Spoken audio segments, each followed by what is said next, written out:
ഇനിയിപ്പോ അത് ഞാൻ തന്നെ കഴുകണല്ലോ. അഞ്ചോ നിന്റെ തോർത്ത്. ഇതാ വരുന്നേ. ഇതാട്ടാ തോർത്ത്. അല്ലേട്ടാ നിങ്ങൾ ഏതായാലും കുളിക്കാൻ പോവല്ലേ, നിങ്ങൾ ആ ചിക്കൻ കൂടി ഒന്ന് കഴുകിക്കോ പ്ലീസ്. ഓക്കെ.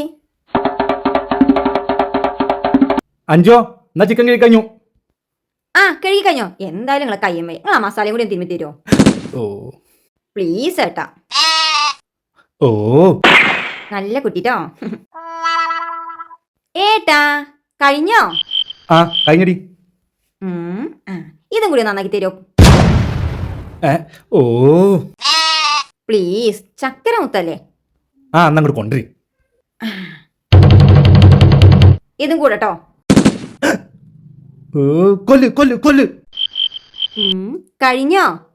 വേഗം ഉണ്ടായിക്കോഞ്ഞി. എന്തായാലും നിങ്ങളെ കയ്യമൊക്കെയായി. എനിക്ക് വയ്യ, കുളിക്കണ്ടേ? എന്താട്ടാ പ്ലീസ്, പണിയിലുള്ളൂ. നന്നായി വരും. ഇതില് വെക്കാം. അല്ലേട്ടാ ചിക്കൻ എവിടെ? ചിക്കൻ അപ്പയ്ക്കത് അടുപ്പത്തും വെച്ചോ? ഇത്രയും ചെയ്യാങ്കിലേ ഇത് വെക്കാനൊക്കെ അറിയാം. അല്ലെങ്കിൽ നിങ്ങൾ ഇങ്ങനെ തന്നെ ഒരു പണിയും ചെയ്യാൻ സമ്മതിക്കൂല. ഇല്ല ഒന്നും ചെയ്യണ്ട, മേശപ്പുറത്ത് വെക്കുമ്പോഴേ വന്ന് കഴിച്ചാൽ മതി കേട്ടോ. ഞാൻ പോയി കുളിച്ചിട്ട് വരാം.